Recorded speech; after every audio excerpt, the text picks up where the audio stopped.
ಅಲ್ಲ ಅಲ್ಲ ಅಲ್ಲೋ ಅಲ್ಲಿ ನೋಡ್ರಿ बोलो भारत माता की जय, बोलो भारत माता की जय. ಮೊಟ್ಟ ಮೊದಲನೇದಾಗಿ ಭಾರತ ದೇಶದ 76ನೇ ಗಣರಾಜ್ಯೋತ್ಸವದ ಈ ಒಂದು ಆಚರಣೆಯನ್ನು ಆಚರಿಸುವ ಸಂದರ್ಭದಲ್ಲಿ ಈ ಒಂದು ರಾಷ್ಟ್ರೀಯ ಹಬ್ಬದ ಆಚರಣೆ ಸಮಾರಂಭದ ಅಧ್ಯಕ್ಷತೆಯನ್ನು ವಹಿಸಿರುವಂಥ ಬಾಗಲಕೋಟೆ RSD ಉಪವಿಭಾಗದ ಉಪವಿಭಾಗಾಧಿಕಾರಿಗಳಂಥ BP ಹಲ್ಗತ್ತಿ ಸರ್ ಅವರೇ ಹಾಗೂ ನನ್ನ ಎಲ್ಲ ಹೆಸ್ಕಾಂ ಬಂಧು ಮಿತ್ರರೇ, ನಿಮಗೆಲ್ಲರಿಗೂ ಈ ಒಂದು ರಾಷ್ಟ್ರೀಯ ಹಬ್ಬದ 76ನೇ ವರ್ಷದ ಗಣರಾಜ್ಯೋತ್ಸವದ ಹಾರ್ದಿಕ ಶುಭಾಶಯಗಳು. ಬಂಧುಗಳೇ, ನಾವಿವತ್ತು ಗಣರಾಜ್ಯೋತ್ಸವ, ಗಣರಾಜ್ಯ, ಪ್ರಜಾಸತ್ತಾತ್ಮಕ ದಿವಸ, ರಿಪಬ್ಲಿಕ್ ಡೇ ಅಂತ ಆಚರಣೆ ಮಾಡ್ತೀವಿ. ಏನಿದು ಗಣರಾಜ್ಯ ಅಂದರೆ? ಗಣ ಎಂದರೆ ಜನ, ರಾಜ್ಯ ಎಂದರೆ ರಾಜ್ಯ, ಜನರ ರಾಜ್ಯ, ಜನರಿಂದ ಜನರ ಒಳಿತಿಗೋಸ್ಕರ ಜನರಿಗಾಗಿ ನಿರ್ವಹಿಸುವ ಸರ್ಕಾರ ರಾಜ್ಯ ಸರ್ಕಾರ ಅಥವಾ ನಮ್ಮ ಕೇಂದ್ರ ಸರ್ಕಾರ ಜನರ ರಾಜ್ಯ ಅಂತ ನಾವು ಹೇಳ್ತೀವಿ. ಬಂಧುಗಳೇ, ನಮ್ಮ ದೇಶಕ್ಕೆ ಸ್ವಾತಂತ್ರ್ಯ 15 ಆಗಸ್ಟ್ 1947ರಲ್ಲಿ ಸ್ವಾತಂತ್ರ್ಯ ಸಿಕ್ತು. ಬಟ್ ನಮ್ಮ ದೇಶಕ್ಕೆ ಅದರದೇ ಆದ ಒಂದು ಯಾವುದೇ ಲಿಖಿತ ರೂಪದ ಸಂವಿಧಾನ ಇರಲಿಲ್ಲ. ಈ ದೇಶಕ್ಕೆ ಸ್ವಾತಂತ್ರ್ಯ ಸಿಕ್ಕ ಮೇಲೆ ಈ ದೇಶ ಯಾವ ರೀತಿಯಲ್ಲಿ ಮುಂದೆ ಸಾಗಬೇಕು ಅನ್ನುವಂಥ ಯಾವುದೇ ಲಿಖಿತ ರೂಪದ ಡಾಕ್ಯುಮೆಂಟ್ ನಮಗಿರಲಿಲ್ಲ. ನಾವು ನಮ್ಮ ದೇಶಕ್ಕೆ ಸ್ವಾತಂತ್ರ್ಯ ಸಿಕ್ಕಿದ್ದು ಇಂಡಿಯನ್ ಇಂಡಿಪೆಂಡೆನ್ಸ್ ಆ್ಯಕ್ಟ್ 1947 ಎನ್ನುವ ಯುನೈಟೆಡ್ ಕಿಂಗ್ಡಮ್ ಆ್ಯಕ್ಟ್ ಪ್ರಕಾರ ನಮ್ಮ ದೇಶಕ್ಕೆ ಸ್ವಾತಂತ್ರ್ಯ ಸಿಕ್ತು. ಆ ಆ್ಯಕ್ಟ್ ಪ್ರಕಾರ ಭಾರತ ಮತ್ತು ಪಾಕಿಸ್ತಾನ ಎರಡು ದೇಶಗಳಾಗಿ ವಿಭಜನೆಗೊಂಡಿತು. ಸೊ ಭಾರತ ದೇಶ ಸ್ವಾತಂತ್ರ್ಯ ಸಿಕ್ಕಾಗ ನಮಗೆ ನಮ್ಮ ಸಂವಿಧಾನ ಅಂತ ಇದ್ರಿಲ್ಲ. ಬಟ್ ನಾವು the government of India act 1935 ಪ್ರಕಾರ ಕಾರ್ಯನಿರ್ವಹಿಸ್ತಾ ಇದ್ವಿ. ಸೊ ಇದನ್ನರಿತ ನಮ್ಮ ರಾಷ್ಟ್ರದ ಹಿರಿಯ ನಾಯಕರುಗಳು ಒಂದು ಕಮಿಟಿ ಫಾರ್ಮೇಷನ್ ಮಾಡ್ತಾರೆ, 7 ಮೆಂಬರ್ಸ್ ಕಮಿಟಿ. ಭಾರತ ದೇಶಕ್ಕೆ 15 ಆಗಸ್ಟ್ 1947 ಸ್ವಾತಂತ್ರ್ಯ ಸಿಕ್ಕಾದ್ಮೇಲೆ ಒಂದು 2 ವಾರಗಳ ನಂತರ 29 ಆಗಸ್ಟ್ 1947 ಒಂದು ಕಮಿಟಿ ಮಾಡ್ತಾರೆ. 7 ಜನರ ಕಮಿಟಿಯಲ್ಲಿ ಡಾಕ್ಟರ್ BR ಅಂಬೇಡ್ಕರ್ ಅವರು ಅದರ ಕಮಿಟಿಯ ಅಧ್ಯಕ್ಷರಾಗಿರ್ತಾರೆ. ಈ ಒಂದು ಕಮಿಟಿ 2 ತಿಂಗಳಲ್ಲಿ ಒಂದು ಕಾನ್ಸ್ಟಿಟ್ಯೂಷನ್ ರೆಡಿ ಮಾಡಿ ಕಾನ್ಸ್ಟಿಟ್ಯೂಷನ್ ಅಸೆಂಬ್ಲಿ ಮುಂದೆ ಇಡ್ತದೆ 4 ನವೆಂಬರ್ 1947ಗೆ. ಸೊ ಈ ಇಟ್ಟಂಥ ಒಂದು ಡಾಕ್ಯುಮೆಂಟ್ ಸುಮಾರು ಮೋರ್ ದ್ಯಾನ್ 2 ಇಯರ್ಸ್ ಡಿಸ್ಕಷನ್ ಆಗ್ತದೆ. ಈಗ ನಮ್ಮ ಹೇಗೆ ವಿಧಾನಸಭೆಯ ಸಂವಿಧಾನ ಅಧಿವೇಶನ ಆಗ್ತದೋ ಹಾಗೆ 166 ದಿವಸಗಳ ಕಾಲ 2 ವರ್ಷಗಳಕ್ಕಿಂತ ಜಾಸ್ತಿ ಅವಧಿಯಲ್ಲಿ ಈ ಸಂವಿಧಾನ ಓಪನ್ ಡಿಸ್ಕಷನ್ ಆಗ್ತದೆ. ಈ ಸಂವಿಧಾನದಲ್ಲಿ ಏನಿರಬೇಕು, ಏನಿರಬಾರ್ದು, ಏನಿದ್ರೆ ಅನುಕೂಲ ಆಗ್ತದೆ. ಸೊ ಈಗ ಡಿಸ್ಕಸ್ ಆಗಿ ಕೊನೆಗೆ 26 ನವೆಂಬರ್ 1940 ನಾವು ಸಂವಿಧಾನವನ್ನು ಅರ್ಪಿಸ್ಕೊಳ್ತೀವಿ. 308 ಜನ ಸೈನ್ ಮಾಡ್ತಾರೆ ಲಿಖಿತ ರೂಪದಲ್ಲಿ. ನಮ್ಮ ದೇಶದ ಸಂವಿಧಾನ ಲಿಖಿತ ರೂಪದಲ್ಲಿ ಒಂದು ಇಂಗ್ಲೀಷ್ ಕಾಪಿ, ಒಂದು ಹಿಂದಿ ಕಾಪಿ, 2ರಲ್ಲಿ ರಿಟರ್ನ್ ಕಾನ್ಸ್ಟಿಟ್ಯೂಷನ್ ನಮ್ಮ ದೇಶಕ್ಕೆ ಸಿಗ್ತದೆ. ಬಟ್ 26 ನವೆಂಬರ್ 1949 ಸಿಕ್ಕ ಸಂವಿಧಾನವನ್ನು ನಾವು ಇವತ್ತು ಜಾರಿಗೆ ತಂದ್ವಿ. ಯಾವತ್ತು ಅಂದರೆ 26 ಜನವರಿ 1950 ಜಾರಿಗೆ ತಂದ್ವಿ. ಈ ಕಳೆದ ಒಂದು 2 ತಿಂಗಳ ಹಿಂದೆ ನಾವು ಎಲ್ಲರೂ ಕಾನ್ಸ್ಟಿಟ್ಯೂಷನ್ ಓದಿದ್ದೀವಿ. 26 ನವೆಂಬರ್ ರಾಷ್ಟ್ರ ಅಂದರೆ ನಮ್ಮ ಸಂವಿಧಾನವನ್ನು ಅರ್ಪಿಸಿಕೊಂಡದ್ದೇನೆ ಅಂತ ಓದಿದ್ದೀವಿ.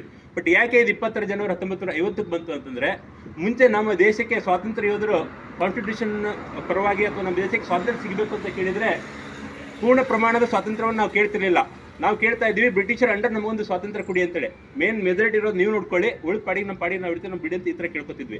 ಬಟ್ 1930ರಲ್ಲಿ ಇಂಡಿಯನ್ ನ್ಯಾಷನಲ್ ಕಾಂಗ್ರೆಸ್, ಇವಾಗಿನ ಕಾಂಗ್ರೆಸ್ ಅಲ್ಲ, ಆವಾಗಿನ ಸ್ವಾತಂತ್ರ್ಯ ಪೂರ್ವದ ಕಾಂಗ್ರೆಸ್ ಲಾಹೋರ್ ಅಧಿವೇಶನದಲ್ಲಿ ಒಂದು ಠರಾವು ಪಾಸ್ ಮಾಡ್ತದೆ. ಮೊಟ್ಟ ಮೊದಲನೇ ಬಾರಿಗೆ ನಮಗೆ ಸಂಪೂರ್ಣ ಸ್ವಾತಂತ್ರ್ಯ ಕೊಡಿ, ಫುಲ್ ಫ್ರೀಡಮ್ ಕೊಡಿ ಅಂತ ಕೇಳ್ತದೆ. ಆ ಒಂದು ನೆನಪಿಗೋಸ್ಕರ ಇವತ್ತು ಸಂವಿಧಾನ ದಿನವನ್ನು ನಾವು ಇವತ್ತು 26 ಜನವರಿ 1950 ಜಾರಿಗೆ ತರ್ತೀವಿ. ಸೊ ಭಾರತ ದೇಶಕ್ಕೆ ಸಂವಿಧಾನ ಸಿಕ್ತು. ಈ ಸಂವಿಧಾನ ಸಿಕ್ಕ ಆಚರಣೆಯಲ್ಲಿ ನಾವು ಇಬ್ಬರು ಮಹಾನ್ ವ್ಯಕ್ತಿಗಳಿಗೆ ಫಲ ಪುಷ್ಪಾರ್ಚನೆ ಮಾಡಿ ಧ್ವಜಾರೋಹಣ ಕಾರ್ಯವನ್ನು ಮಾಡ್ತೀವಿ. ಮೊದಲನೇದಾಗಿ ಮಹಾತ್ಮ ಗಾಂಧೀಜಿಯವರು ಮಾಡು ಇಲ್ಲವೇ ಮಡಿ ಎಂಬ ಸಂದೇಶವನ್ನು ಇಡೀ ದೇಶಕ್ಕೆ ಕೊಟ್ಟು ಸ್ವಾತಂತ್ರ್ಯ ಸಿಕ್ಕಾದ್ಮೇಲೆ ಮಡಿದ್ರು. 2ನೇ ವ್ಯಕ್ತಿ ಡಾಕ್ಟರ್ BR ಅಂಬೇಡ್ಕರ್ ಸರ್ ಅವರು. BR ಅಂಬೇಡ್ಕರ್ ಅವರು ಈ ದೇಶ ಯಾವ ರೀತಿಯಲ್ಲಿ ಸಾಗಬೇಕು ಅಂತ, ಸ್ವಾತಂತ್ರ್ಯ ಸಿಕ್ಕ ಮೇಲೆ ಈ ದೇಶ ಯಾವ ರೀತಿ ಸಾಗಬೇಕು ಅಂತ ಸಂವಿಧಾನ ರೂಪಿಸಲಿ ಮಹತ್ತರವಾದ ಪಾತ್ರವನ್ನು ವಹಿಸಿದ ಅವರಿಗೆ ನಾವು ಸಂವಿಧಾನ ಶಿಲ್ಪಿ ಅಂತ ಕರಿತೀವಿ. ಇದೇ ಒಂದು ಗಳಿಗೆಯಲ್ಲಿ ನಾವು ಇನ್ನೊಬ್ಬ ಮಹಾನ್ ವ್ಯಕ್ತಿಯನ್ನು ನೆನಪಿಸಿಕೊಳ್ಳಬೇಕು. ಆ ವ್ಯಕ್ತಿ ಅಂದರೆ ಸರ್ದಾರ್ ವಲ್ಲಭಭಾಯಿ ಪಟೇಲ್, ಉಕ್ಕಿನ ಮನುಷ್ಯ ಅಂತ ಕರಿತೀವಿ. ಭಾರತ ದೇಶ ಮತ್ತು ಭಾರತೀಯರು ನೀವು ಭಾಳ ಡೀಪಾಗಿ ಯೋಚನೆ ಮಾಡಿದ್ರೆ ನಾವು ಯಾವತ್ತೂ ಸ್ವತಂತ್ರ ಆಗಿರಲಿಲ್ಲ.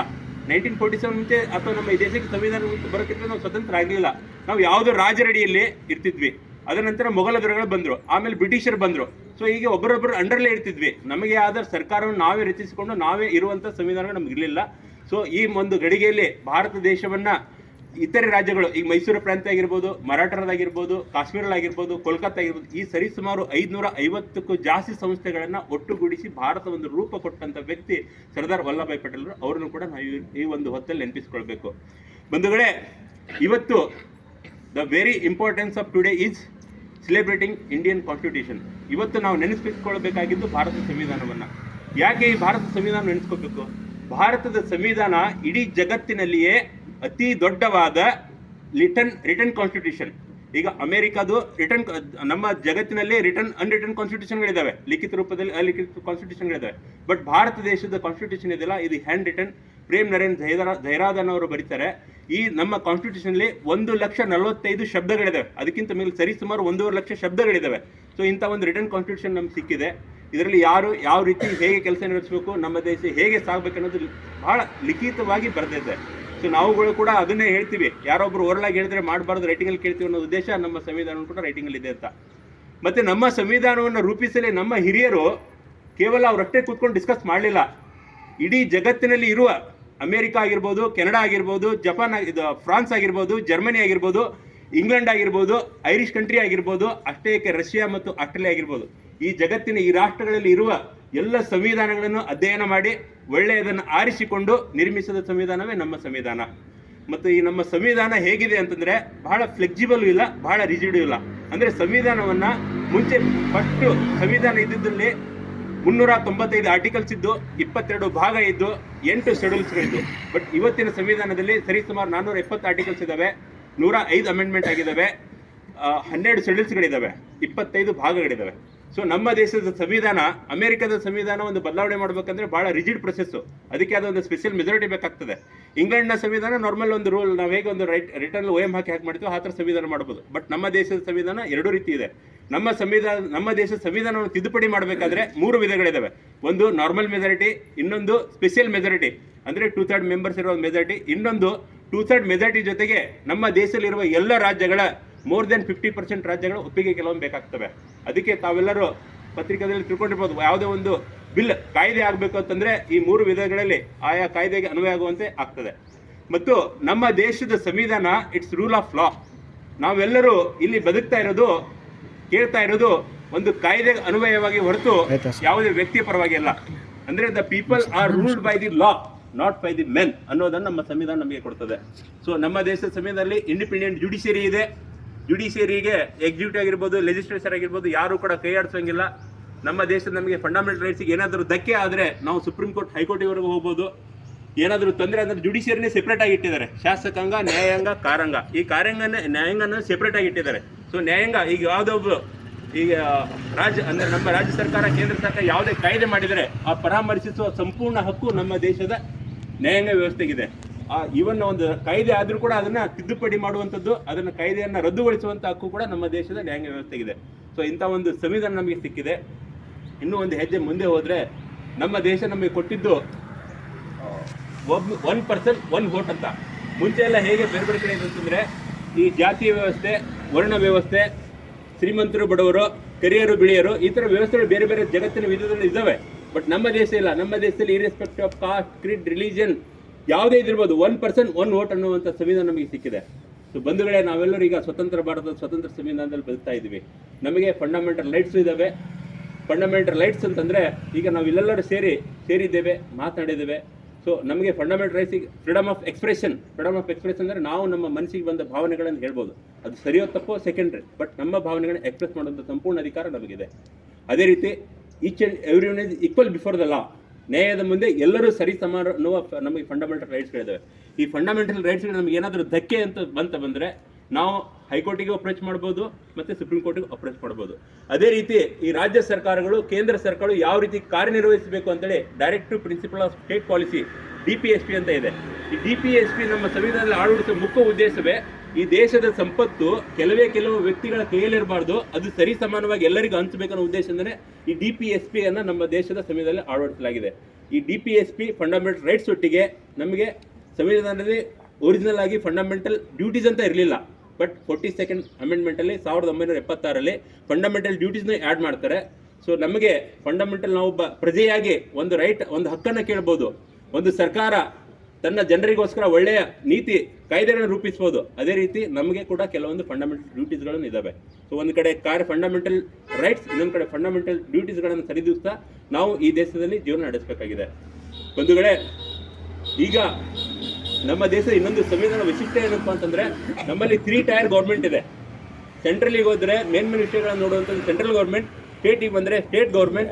ಇನ್ನೊಂದು ಗೌರ್ಮೆಂಟ್ ಈ ಒಂದು ವಿಶೇಷತೆ ಇಡೀ ಜಗತ್ತಿನ ಯಾವುದೇ ಸಂವಿಧಾನದಲ್ಲಿ ಇರುವುದು ನಮ್ಮ ದೇಶದ ಸಂವಿಧಾನದಲ್ಲಿದೆ. ಅದು ಏನಪ್ಪಾ ಅಂತಂದ್ರೆ ZP, TP, ಗ್ರಾಮ ಪಂಚಾಯತ್ ಲೆವೆಲಲ್ಲಿ ಪಂಚಾಯತ್ ಗೌರ್ಮೆಂಟು ಕೂಡ ಒಂದು ಗೌರ್ಮೆಂಟೇ, ತಾಲೂಕಾ ಪಂಚಾಯತ್ ಅಂದ್ರೆ ಅದು ಒಂದು ಗೌರ್ಮೆಂಟೇ, ಮುನ್ಸಿಪಾಲಿಟಿ ಜಿಲ್ಲಾ ಪಂಚಾಯತ್ ಅಂದ್ರೆ ಜಿಲ್ಲಾ ಪಂಚಾಯತ್ ಒಂದು ಗೌರ್ಮೆಂಟೇ. ಸೊ ನಮ್ಮ ದೇಶದಲ್ಲಿ 3 ಟೈರ್ ಗೌರ್ಮೆಂಟ್ ಅಂದರೆ TP, ZP ಆಗಿರ್ಬೋದು, ಗ್ರಾಮ ಪಂಚಾಯತ್ ಆಗಿರ್ಬೋದು, ಸೆಂಟ್ರಲ್ ಗೌರ್ಮೆಂಟ್ ಆಗಿರ್ಬೋದು, ಸ್ಟೇಟ್ ಗೌರ್ಮೆಂಟ್ ಆಗಿರ್ಬೋದು, ಇಂಥ ಒಂದು ಸಂವಿಧಾನ ಕೊಟ್ಟಿದ್ದಾರೆ. ಬಂಧುಗಳೇ, ಈಗ ನಮ್ಮ ದೇಶಕ್ಕೆ ಸಂವಿಧಾನ ಸಿಕ್ಕು ನಾವೆಲ್ಲ 75 ವರ್ಷಗಳು ಮುಗಿತು. ಸ್ವಾತಂತ್ರ್ಯ ಸಿಕ್ಕು ಕೂಡ 75 ವರ್ಷ ಕಳೆದು ಹೋಗಿದೆ. ಸೊ ಸಂವಿಧಾನದ ಮೂಲ ಉದ್ದೇಶ ಎಲ್ಲರನ್ನ ಗೌರವಿಸುತ್ತಾ ಜೀವನ ನಡೆಸಬೇಕನ್ನೋದು. ಬಟ್ ನಾನು ಈಗ ಹೇಳುವುದು ಕೈ ಎನಿಸಿದ್ರು ಹಾರಿಸಿ ಎನಿಸಿದ್ರು ಸತ್ಯ. ಇಲ್ಲಿ ನಾವು ಫ್ಲಾಗ್ ಹೋಸ್ಟಿಂಗ್ ಮಾಡ್ತೇವೆ. ಕೇಸರಿ, ಬಿಳಿ, ಹಸಿರು 3 ಬಣ್ಣಗಳಿದ್ದಾವೆ. ಕೇಸರಿಯ ಸಂಕೇತ ಶೌರ್ಯ ಸಂಕೇತ, ಬಿಳಿಯ ಸಂಕೇತ ಶಾಂತಿಯ ಸಂಕೇತ, ಹಸಿರಿನ ಸಂಕೇತ. ಈ ದೇಶ ಹಚ್ಚು ಹಸಿರಿಂದ ಸಾಗಬೇಕು, ಬೆಳೆ ಬರಬೇಕು ಅನ್ನೋದಿದ್ರೆ ಇವತ್ತು ಈ ಗಳಿಗೆಯಲ್ಲಿ ನಾವು ಒಂದು ಯೋಚನೆ ಮಾಡಿದರೆ, ಕೇಸರಿ ಅಂತ ಬಂದರೆ ಒಂದು ಸೀಮಿತ ವರ್ಗಕ್ಕೆ, ಸೀಮಿತ ಧರ್ಮಕ್ಕೆ, ಬಿಳಿ ಅಂತ ಬಂದರೆ ಒಂದು ಸೀಮಿತ ವರ್ಗಕ್ಕೆ, ಸೀಮಿತ ಧರ್ಮಕ್ಕೆ, ಹಸಿರು ಅಂತ ಬಂದರೆ ಒಂದು ಸೀಮಿತ ವರ್ಗಕ್ಕೆ, ಒಂದು ಸೀಮಿತ ಧರ್ಮಕ್ಕೆ, ಅಂದರೆ ಅವ್ರನ್ನ ಐಡೆಂಟಿಫೈ ಮಾಡುವಂಥ ಸ್ಥಿತಿ ಈ ಸಮಾಜದಲ್ಲಿ ನಿರ್ಮಾಣವಾಗಿದೆ. ನಾನು ಹೇಳೋದು ನಿಮಗೆ ಹಾರ್ಸಿ ಅನಿಸಿದ್ರು ಕೂಡ ಸರಿ. ಯಾಕಂದರೆ ಇವತ್ತು ಯಾರೊಬ್ರು ಕೇಸರಿ ಟಾಯ್ಲ್ ಹಾಕೊಂಡ್ಬಂದರೆ ಅವ್ರು ನೋಡೋ ದೃಷ್ಟಿಕೋನ ಬೇರೆ ಇದೆ, ಹಸಿರು ಟಾಯ್ಲ್ ಹಾಕೊಂಡ್ಬಂದರೆ ನೋಡೋ ದೃಷ್ಟಿಕೋನ ಬೇರೆ ಇದೆ, ಬಿಳಿ ಬಂದ ದೃಷ್ಟಿಕೋನ ಬೇರೆ ಇದೆ. ಸೊ ಅದೇ ರೀತಿ ನಾವು ನಮ್ಮ ದೇಶಕ್ಕೆ, ಈ ಸಮಾಜಕ್ಕೆ ಕೊಡುಗೆಗಳನ್ನು ಕೊಟ್ಟಂಥ ಬುದ್ಧ, ಬಸವ, ಮೊಹಮ್ಮದ್ ಪೈಗಂಬರ್ ಆಗಿರ್ಬೋದು, ಯೇಸು ಕ್ರಿಸ್ತ ಆಗಿರ್ಬೋದು, ಕಬೀರರಾಗಿರ್ಬೋದು, ಕನಕದಾಸರಾಗಿರ್ಬೋದು, ಸಂಗೊಳ್ಳಿ ರಾಯಣ್ಣ ಆಗಿರ್ಬೋದು, ಅಥವಾ ಬೆಂಗಳೂರಲ್ಲಿ ನಿರ್ಮಿಸಿದ ಕೆಂಪೇಗೌಡರಾಗಿರ್ಬೋದು, ಇವರಿಗೆಲ್ಲ ನಾವು ಏನು ಮಾಡಿದ್ವಿ, ಒಂದು ಜಾತಿಗೆ, ಒಂದು ಧರ್ಮಕ್ಕೆ ಸೆಪ್ರೇಟಾಗಿ ನೋಡ್ಕೊಳ್ತೀವಿ. ಈ ನೋಡುವಂಥ ಪದ್ಧತಿ ಬದಲಾಗಬೇಕು. ಸೊ ನಮ್ಮ ಸಂವಿಧಾನ ನಮಗೆ ಕೊಡುವಂಥ ನಮ್ಮ ಹಿರಿಯರ ಆಶಯ ಒಂದೇ, ಎಲ್ಲರನ್ನ ಗೌರವಿಸುತ್ತಾ, ಎಲ್ಲರೂ ಒಬ್ಬರ ಭಾವನೆಗೆ ಇನ್ನೊಬ್ಬರ ಭಾವನೆ ಧಕ್ಕೆ ತರದೆ, ಒಬ್ಬರಿಗೊಬ್ಬ ಗೌರವಿಸುತ್ತಾ ಪ್ರೀತಿಸುತ್ತಾ ಜೀವನ ಸಾಗಬೇಕು ಅನ್ನೋದೇ.